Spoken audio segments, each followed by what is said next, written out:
Welcome to MI Magazine presents Soul, a weekly entertainment show on fashion, arts and culture, relationships, mental health, and food. Our weekly guest hosts are Christy Grays Chambers, Carla Hill, Dr. Delvina Thomas. Welcome to MI Magazine presents Soul, a weekly entertainment show on fashion, arts and culture, mental health, relationships, travel, and food. Our weekly co-hosts are Taj McGill, Carla Hill, Dr. Delvina Thomas, Danella Ricard, and Chef Irie. Now introducing our host, Miss Nikki Jellin. Hello, everybody, and happy Hump Wednesday. Welcome to MIA Magazine presents Soul. So I'm your host. I am Nikki G. Nikki says YOLO, and we have a really interesting show tonight. So my question to you is, would you date someone that's not vaccinated, or maybe you're in a relationship and they don't intend on getting vaccinated? So what do you do? Do you walk away? Is there a tension? What do you do? So I'll be having a really in-depth conversation with the Director of Government and Corporate Relations, Mikhail Scott, and also Medical Director, Dr. Bruce James with Indelible. So I'll be speaking to them in about the next probably 20 minutes. I know you have a lot of questions. You may have your own opinions, so stay tuned. So now we have a message from our sponsor. So join the African American Black Alzheimer's Disease Initiative at the John P. Hussman Institute for Human Genomics, University of Miami Miller School of Medicine. If you are someone that is experiencing loss of memory or memory problems, or if you know someone who has those problems, please contact their research team for more info at 877-686-6444. Again, that number is 877-686-6444. And now I'm going to pass this over to my first co-host. She is our mental health and wellness advocate and also the host of the Brain Love podcast. So Dr. Delvina, happy Hump Wednesday. What's going on tonight? Hey, Nikki, are you ready to take the couch? Ready, girl. Woo, my fro was looking a little lopsided. Let me fix this up a little bit. It's not flat on one side, honey. It's not flat on one side. It's even. Oh, good. How are you tonight? I'm good. Thank you. Awesome. You are so very welcome. So, Nikki, I wanted to pick up on our discussion from last week. If you recall, you were on the couch with me last week and we were discussing PTSD, post-traumatic stress disorder. And I just had a couple of pointers I wanted to bring up. I know last week I mentioned several different things about PTSD. I attempted to define it. I attempted to give signs and symptoms and different behaviors that suggest that someone could be experiencing post-traumatic stress disorder. And I just wanted to go over a couple of things because I know sometimes our segments are quick, short, and sweet. And I just wanted to give people more information. And that way, if they have questions, they can, reach out. It doesn't have to be to my office. They could reach out to their own practitioner's office. So, guys, this is a brief rating scale that we use to screen for PTSD. And so these questions is 4 major questions that we ask. The first question is, have you had nightmares about the traumatic experience that has occurred? If you have nightmares, then you circle yes. We also ask if you've tried hard not to think about it or if you went out of your way to avoid situations that remind you of it. We also want to know if you're constantly on guard, if you're watchful, and if you're easily startled. And the fourth question that we'll ask on these brief screens. Now, mind you, this is just a brief, quick screen to see if someone could be or might be going through PTSD. And if the answer to any of those is yes, then that means you should complete a more thorough screen. The other question is, have you felt numb or detached from others, activities, or your surroundings? And so that's what we use to get started. And then the next slide, I'm going to talk to you about different goals of treatment. So you want to focus on recovery. Try not to focus on the symptoms or the signs, the symptoms that you're experiencing. Focus on getting better, have a positive outlook, and think positively about what's to come. You can also do holistic care. Everything is not about medications and psychotherapy, but holistic aspects of your care can also be coordinated, such as spiritual wellness. Sometimes people will engage in what's called sound therapy. Sometimes folks will do things like yoga or Tai Chi, which are mindful exercises. And so you also want to seek, at times, depending on how severe the symptoms are and how intrusive they are to your daily life, you may want to access mental health care. So that could be with your primary care, helping you access the care. Or now, because as I previously stated on some other episodes, former President Obama created the Affordable Health Care Act. And so people can go directly to a provider. We have to do things to get better. We should seek professional treatment. More treatments have been invented or created to produce positive and meaningful changes in our symptoms. So just know that treatment can be effective for you. So consider some of these treatments. Next slide for me, please. You see that word mindfulness. Mindfulness is very important when we're discussing PTSD and anxiety. You can go to the next slide. I just wanted to point out mindfulness. So if you have time, guys, Google or look up mindfulness. Emerging treatments include computer-based reminders to log your thoughts and your feelings for the day, certain questionnaires that you can answer that'll provide feedback and guidance. And there's also something called CBT, cognitive behavioral therapy, that will teach you about the connections between your thoughts, your feelings, and your behaviors. And lastly, I believe this is the last slide coming up. There is some cool different types of treatments. There's virtual reality exposure. Here you see a police officer or two police officers undergoing that treatment. And the bottom picture, obviously, the military. We've used VRE for soldiers who've been to combat. Exposure is one of the best treatments for PTSD and certain anxiety disorders. We talk about treatment exposure or exposure therapy. Let's say someone's afraid of going on heights or going over a bridge. You gradually expose them to the thing that they fear the most, or someone who's afraid of snakes. Maybe you bring in a little teeny weeny small snake. You show them that, you let them feel it and, play with it. And then you, you gradually go up to the next size. Then you bring in a big old anaconda. I'm just kidding. But yes.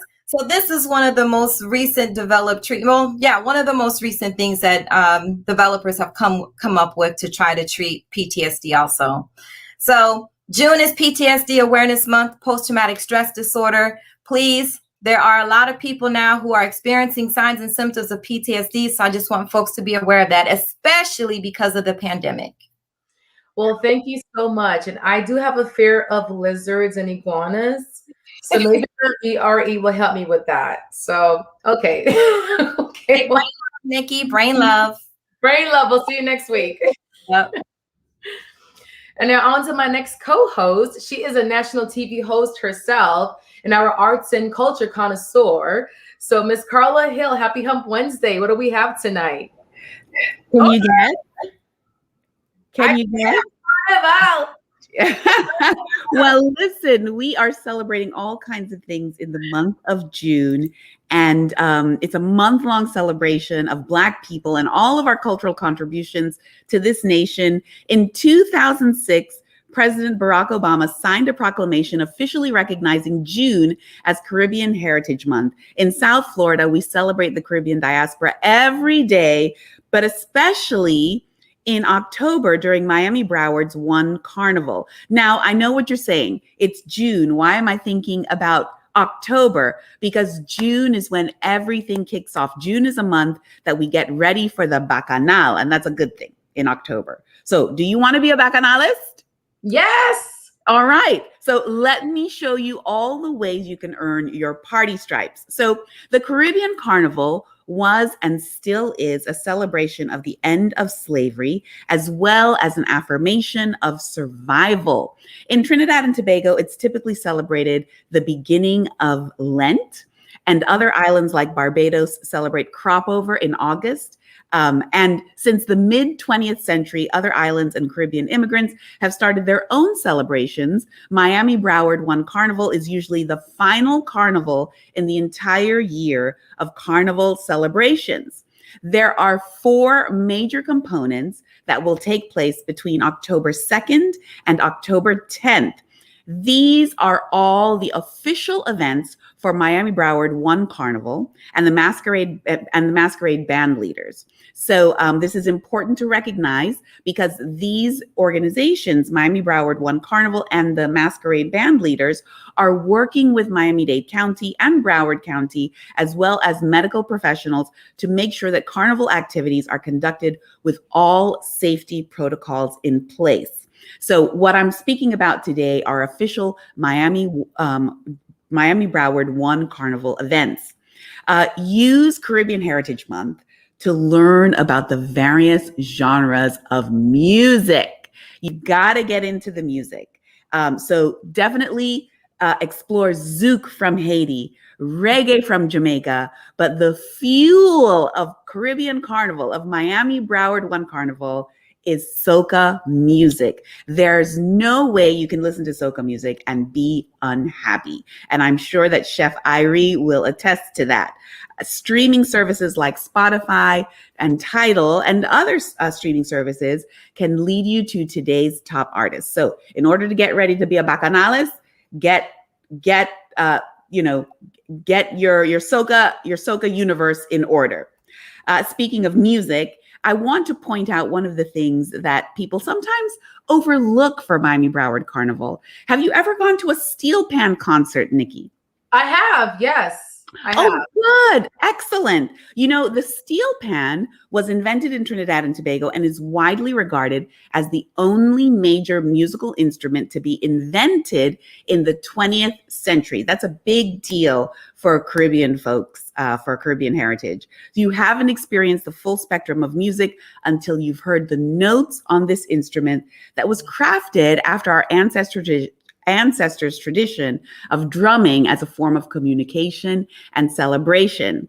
Now, you know, in most of my cultural presentations, I want to make sure that we have things that the family can be involved in. And yes, the kids have their own parade day. Use the month of June to get in touch with the various masquerade bands. If you go to miamicarnival.org, you'll be able to see all of the various masquerade bands and get in touch with them to see who's presenting Junior Carnival. The Junior Carnival Parade happens on Saturday, October 2nd. So search and visit South Florida Carnival Band Leaders Association also to find the names of masquerade bands. Costumes for the kids and adults are being organized now.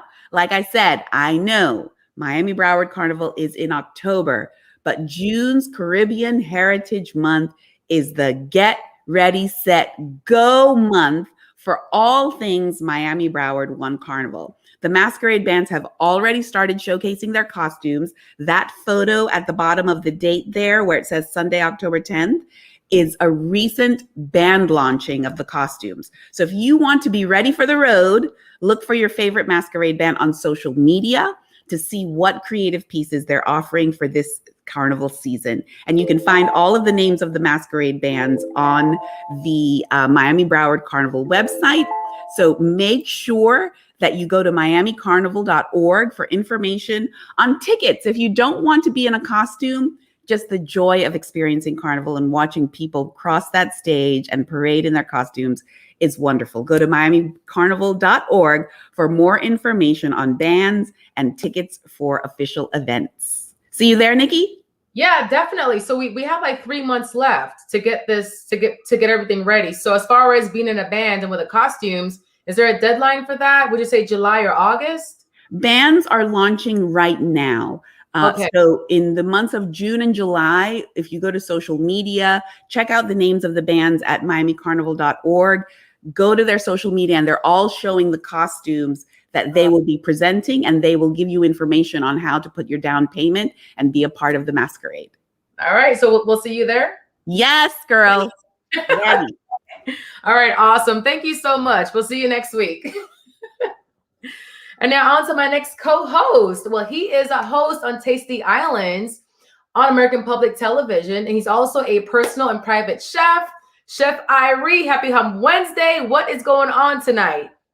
What is going on, Nikki? Salute. Happy Hump Day, people. Yes, normally I have a cocktail, but today I'm just, nice and chill. So we're having a little wine. Yes. So if you're out there and you'd like to wind down, please get yourself some vino. What am I drinking? This is 19 Crimes Cali Red. That it's very affordable. And you can enjoy this too. So what are we talking about today, girl? It's June, still June, and it will be June for another few weeks.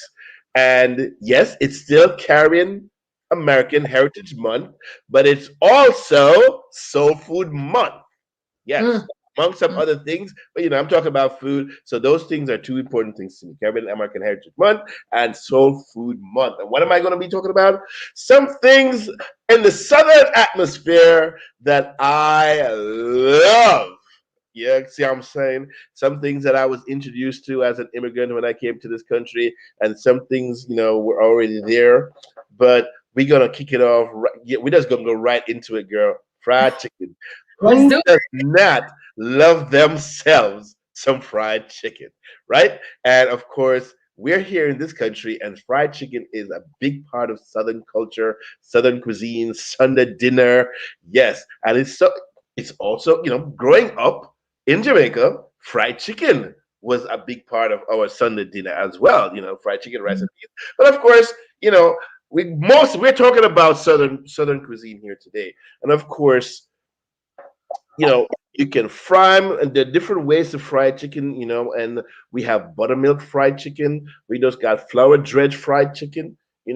But the good thing about Southern cuisine is that it is very well seasoned, deep, lots of deep flavors. So don't be going on around throwing no salt and pepper on this chicken and frying it up. That just will not do, okay? Southern cuisine, full of flavor. All right, what we got next? Yeah, yes, so, chicken and waffles is always a good thing, but you know what? Biscuits, buttermilk biscuits. And one of the true tests of your sort of culinary craftsmanship is how to make a biscuit. I haven't perfected it yet. Why? Because sometimes I get a little impatient.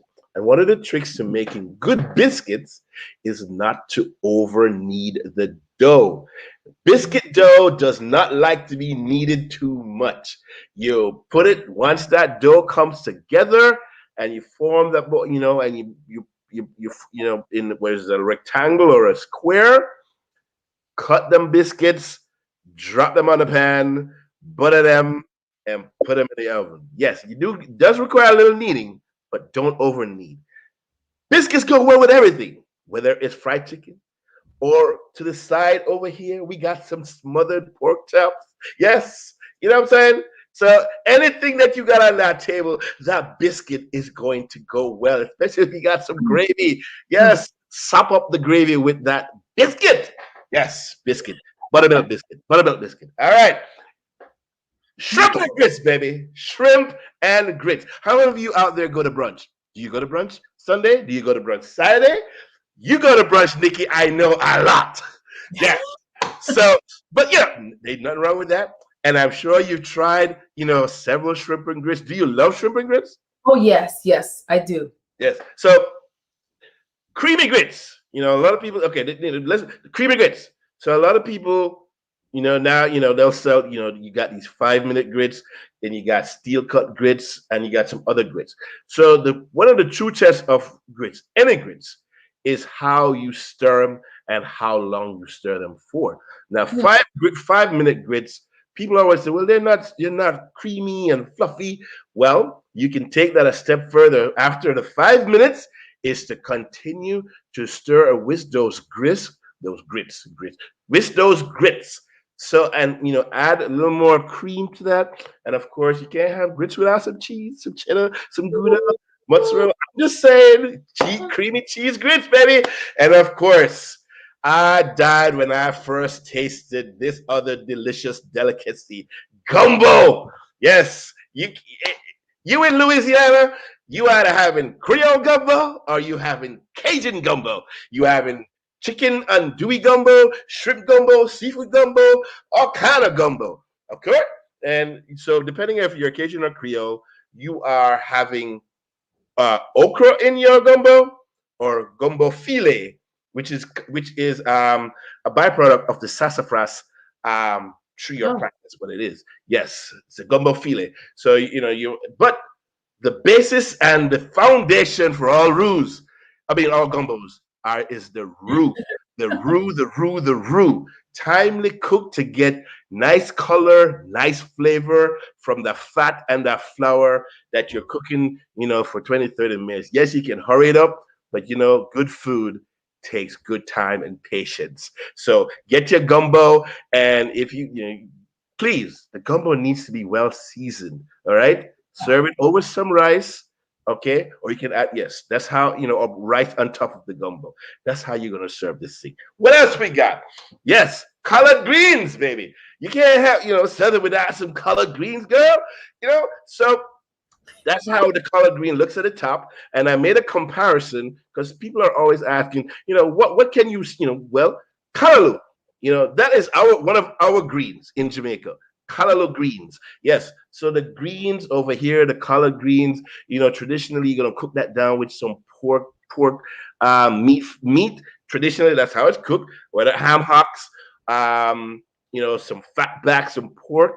But of course, as we've gotten healthier and people are making different choices, some of them because they don't eat pork, so they're going for smoked turkey neck, stuff like that, or people are becoming vegan or trying, vegan options. And so now they're cooking collard greens without meat products added to them. Anyway, right. you go, trust me, make sure that greens is cooked. And please, please, please, we would like to see some greens in the green, not gray in the green. The greens don't need to be cooked to death. Just like callaloo, when you steam it, it don't need to be cooked to death. All right? Good. What we got next? Dessert.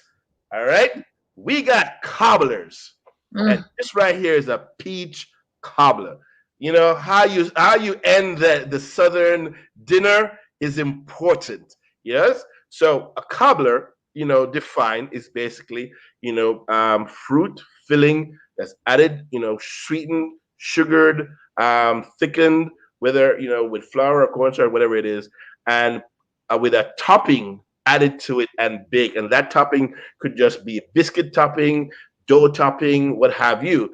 But in certain places in the South, cobbler is cooked with a double layer of filling on the top, almost like a pie.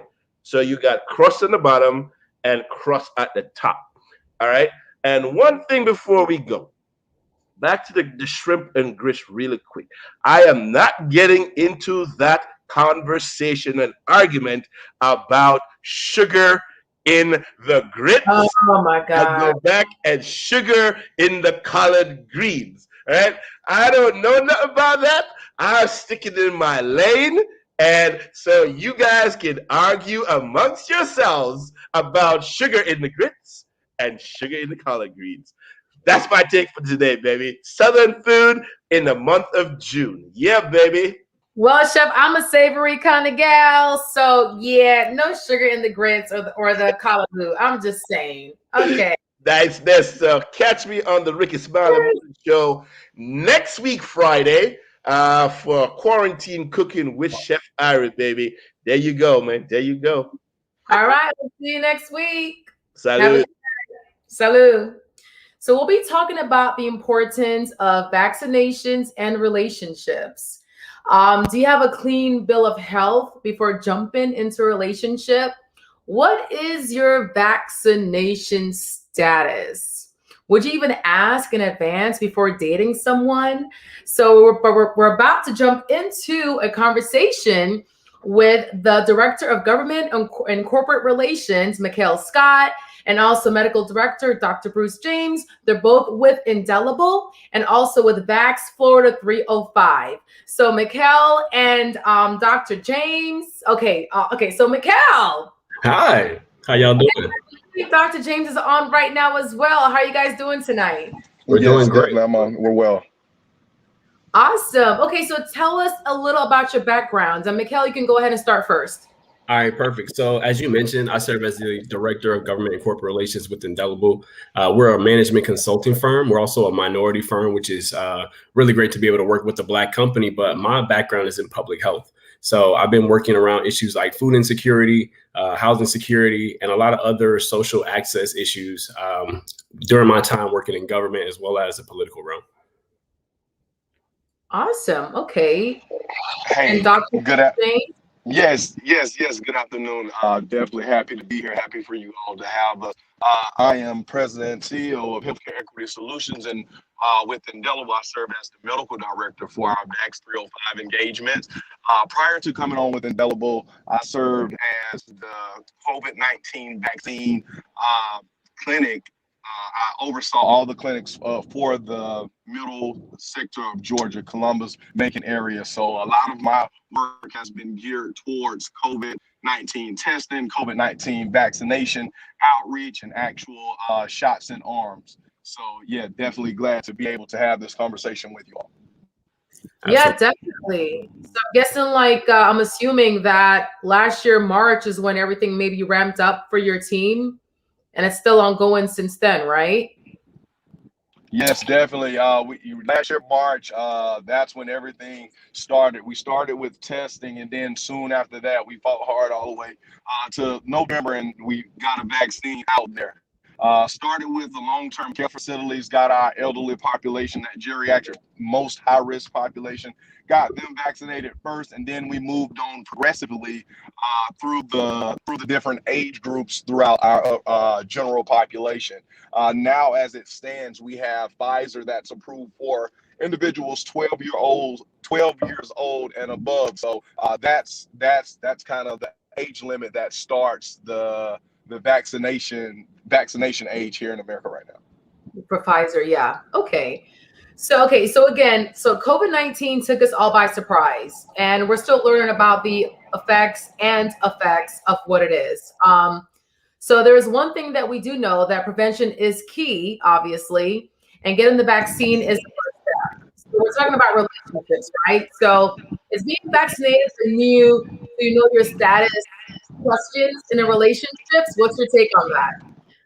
I guess I can jump off and start it. And it's interesting, right? So I have a statistic that I want to share with everybody as it relates to COVID-19 and relationships or spouses. There's actually a study that's been done and research that shows from the JAMA Network Open, which is a medical research organization. And they found that more than 1/3, or about 37.8% of coronavirus patients actually infected their spouses during the pandemic. And that's still ongoing now. So when you talk about, the importance of knowing your status and the importance of pushing someone that you might love or be living with to get vaccinated, I think it's very important because, if you don't do that, if one person in the house isn't vaccinated or multiple people, it's leaving folks vulnerable to contract the virus. So what if there's opposing views as far as getting vaccinated versus, I'm not going to get vaccinated? How do you have a conversation about that? I think that's a really great segue for what you mentioned earlier. So we're actually here on the ground across the state of Florida, but right now in South Florida, Miami-Dade, and Broward, doing the Vax 305 initiative. And it's all about awareness. It's bringing more education to the vaccine, letting people know that it is a safe way for us to protect ourselves against the coronavirus, and also showcasing that, a lot of people have been vaccinated right now at this point across the United States. And unfortunately, it's African Americans and, the Black community that's getting vaccinated at the lowest rate. And so I know people might have the hesitancy or they might have their views, but as a loved one, you could approach them and say, hey, what is it that's keeping you from getting vaccinated? Is it you have questions? Do you want to talk to a doctor? Is it some misinformation that you might have found or something that you saw online? I think with us living in the social media age, it's easy for people to have an opinion about a medical or a scientific instance, but they're not doctors, and their friend that told them this story about what the coronavirus or what the my apologies, the vaccine could do to you, a lot of those stories aren't corroborated. So we really focus on the science of it and the medical sense of it. And so if you have folks that are questions, they might have questions for them. I would say, number one, have them come talk to us. Dr. James and his medical directors, his team of medical professionals are fielding calls, thousands of calls that we've taken to kind of talk to people about why they should be vaccinated, some of the questions they might have around the actual side effects, as well as, what they can expect once they get the shot. So do we have like a percentage or like stats on Blacks and Browns being vaccinated in Florida? Like, is it like a low percentage versus the overall population? Like, what does that look like as of right now? Definitely. A lot of the stats right now, necessarily for Florida, it's a little bit not as clear, but some of the national stats are showing that more than like 40% of Black and Latino people have not been vaccinated. And so, if you look at those numbers nationally, our state currently is about in the middle of all of those states. We rank about 25th, 26th as it relates to vaccinations overall. But when you get down into the weeds of it, African Americans are getting vaccinated at the lowest rate. I want to believe it's maybe somewhere around 17 to 20% of African Americans here in Florida at this point that have been vaccinated. And when you think about who died or who was impacted the most or who had the highest death rates, that's, again, our community. So, looking at those stats and just kind of looking at the reality of it, last year, life looked a lot different. And I'm pretty sure everybody can speak to an instance where they were affected by the pandemic. And so we want to make sure that going forward, that's something that we don't have to deal with and be an ongoing struggle for our communities. Yeah, I wonder why there's so much like skepticism with our people getting vaccinated. I mean, do you think it's partly because of history with the Tuskegee men, or we're a little apprehensive, or economic status? Do we have anything based on like research as to why it's so low? For sure. Well, Dr. James actually went to Tuskegee, so I'll let him take this one. Okay. Yes, definitely. As a graduate of Tuskegee, I'm extremely adept in the Tuskegee experiment and what went on in Macon County, Alabama. But to your defense, that's something that we hear on the ground all the time. We get that. Well, I don't trust the government because of the Tuskegee experiment. But as a recent graduate of Tuskegee, let me be one of the first to tell you that COVID-19 pandemic isn't like the Tuskegee experiment was. Number one, first and foremost, the Tuskegee experiment was extremely targeted. It was targeted to the residents of Macon, Alabama, and it was in that experiment they were denied treatment to see how a virus played out. So when you look at COVID-19 and you look at it and how it touched all 7 continents on planet Earth, and no, it wasn't targeted for one specific demographic of people, you can see the vast differences in between the two instances. And just in addition to what Mikhail mentioned previously, when you look at it and we look at the statistics, we have Hispanics and Latinos and African Americans making up 2/3 of all new cases. Yet we have a vaccination rate of about 17.4%. That's the lowest vaccination rate across any other of our demographics.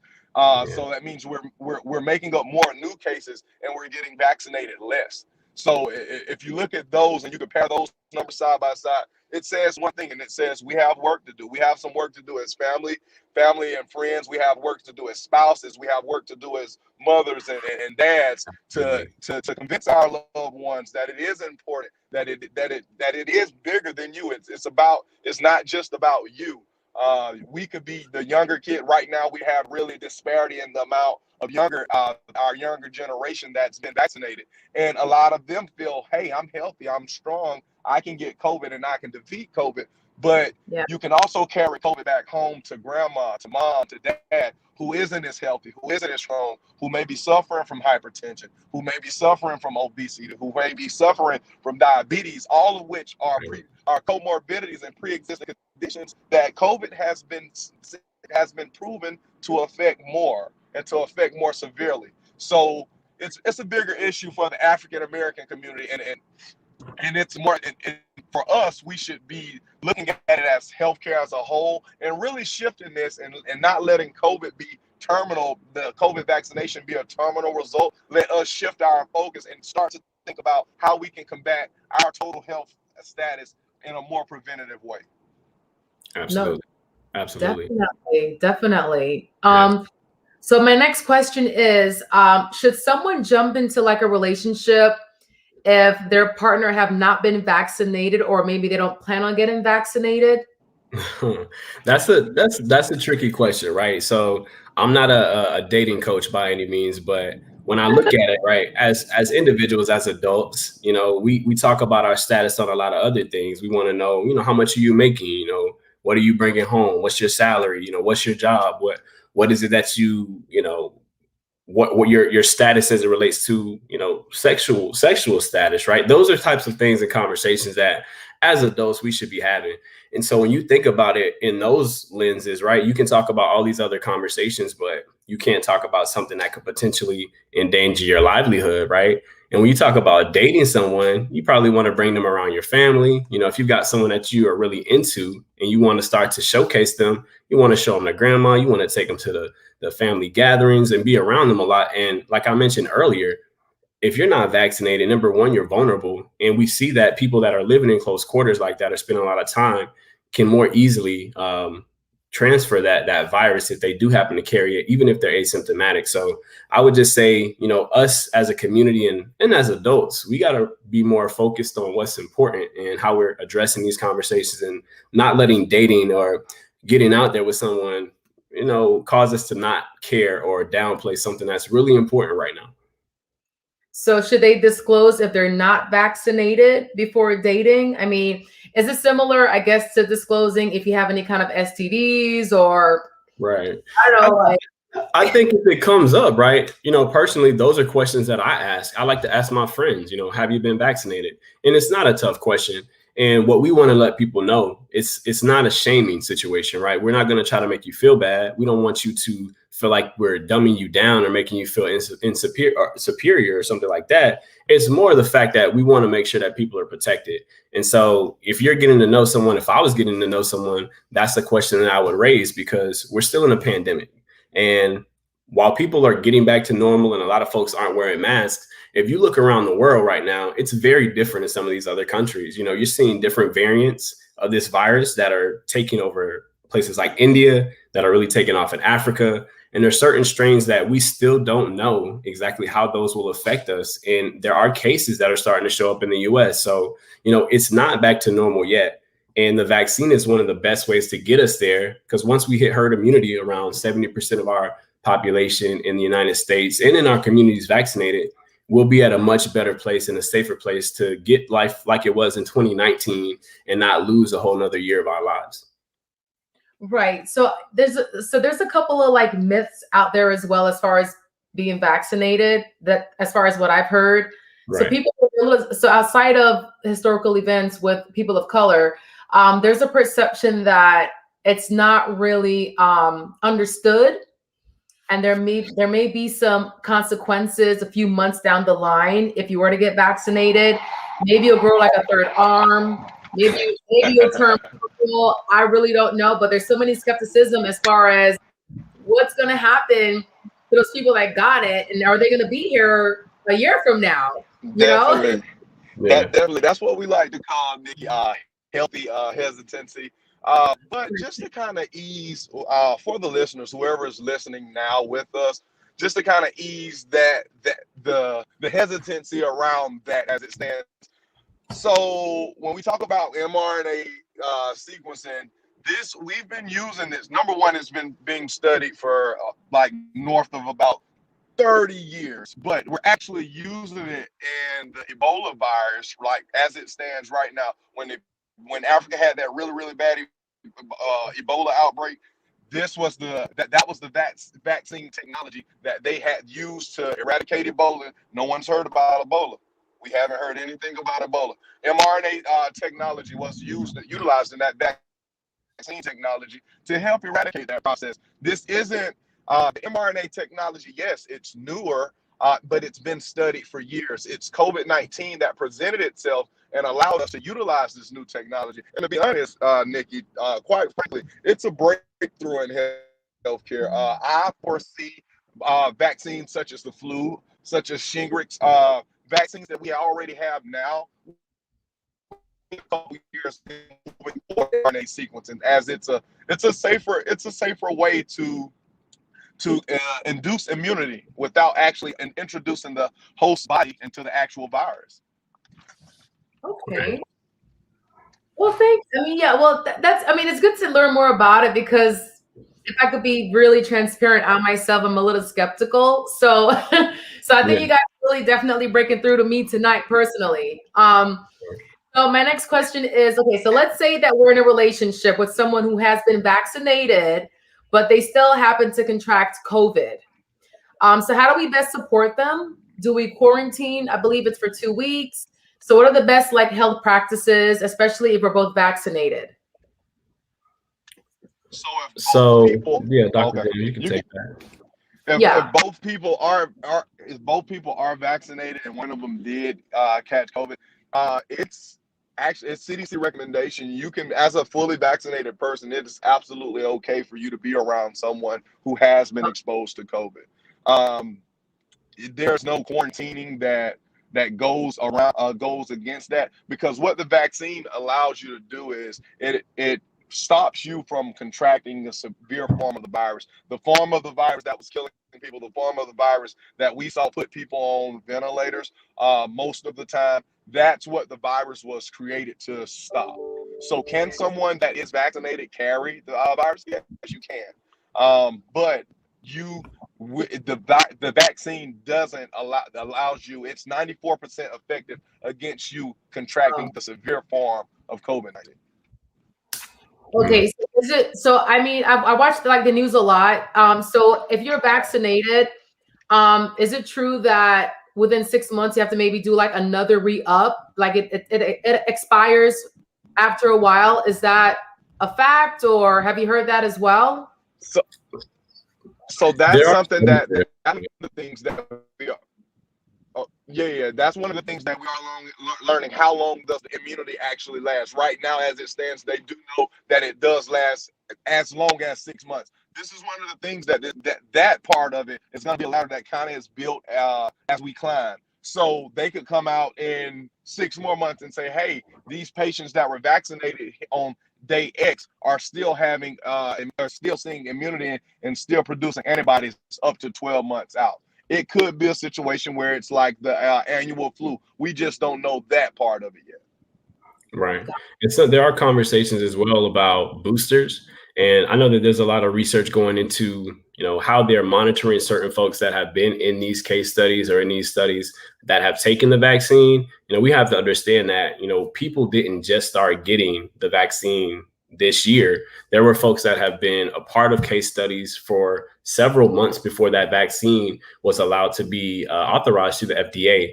And I think the other important thing to understand about it is a lot of Black people were involved in those studies. So it's not like a situation where we don't have evidence to show that it's supporting not only white people, but all folks, right? They made sure that there was a diverse number of people in those studies.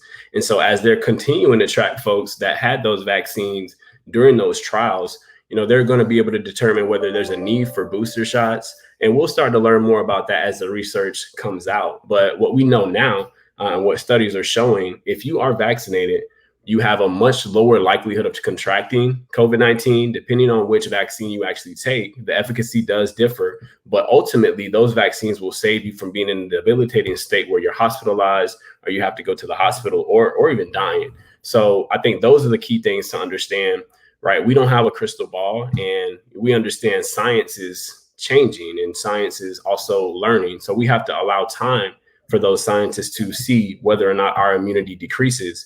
But ultimately, what we know now and what the science is showing, people have been taking the vaccine. Folks that took it months ago have not experienced those any type of misinformed symptoms or arms falling off or turning into zombies. We've heard a lot of stuff out here for real. Like, we're on the streets, right? We've got outreach teams that are here in Miami-Dade County, about 450 plus people that are part of our project, that are going and knocking on doors. They're having these conversations. And if people have additional questions, they can call a doctor, right? They can have these more understanding around the vaccine. And that's the ultimate goal with what we're trying to achieve. Okay. So we have a question. It says, any issues regarding pregnancy if you are vaccinated?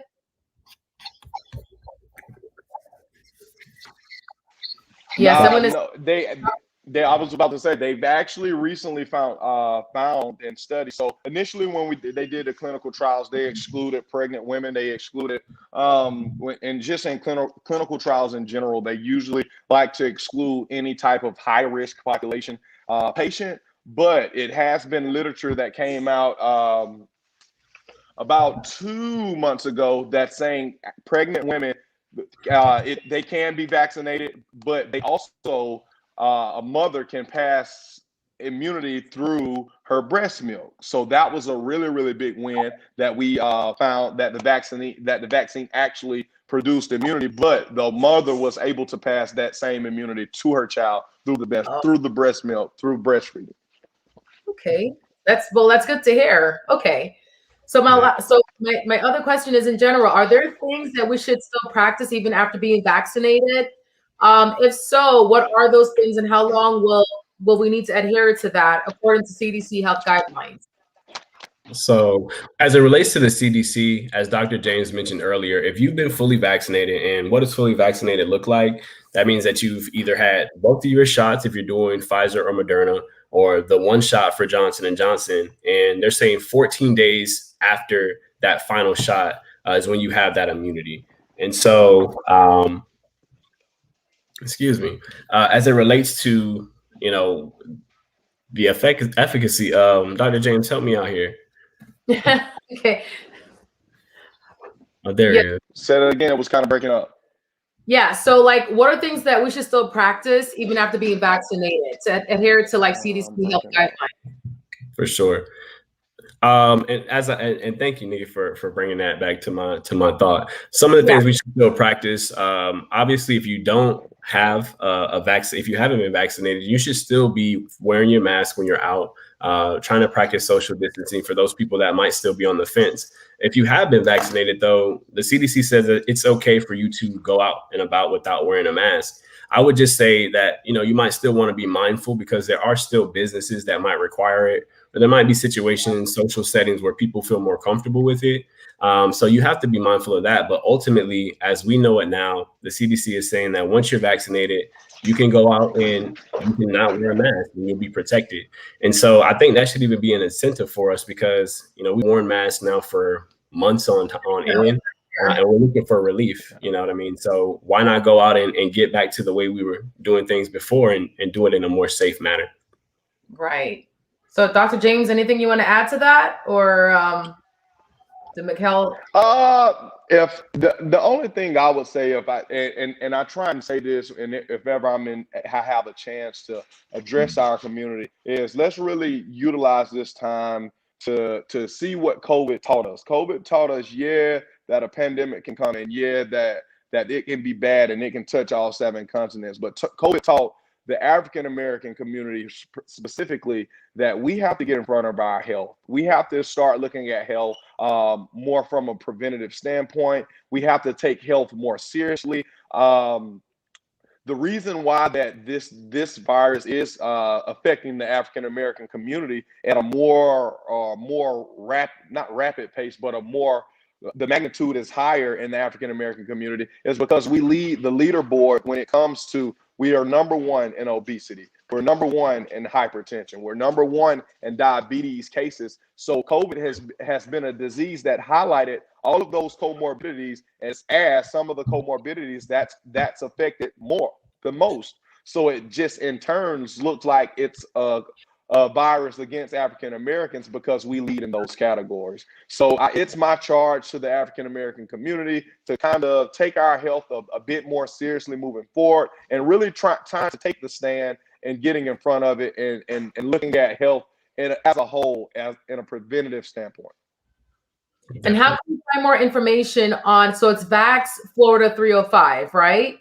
Correct. So if anybody is interested in learning more about what we're doing, and particularly here in Miami-Dade County, we actually have a few awareness events that are going to be going on soon around Juneteenth, as well as some other events that we're doing for outreach for people. So if they're looking to find out more about what we're doing, they can go over to vaxflorida.org. So that's VAXFL.org. And you can go on there and check out a lot of really good information. We've got information about some of the events we have coming up. There's also a lot of great health information on there, frequently asked questions.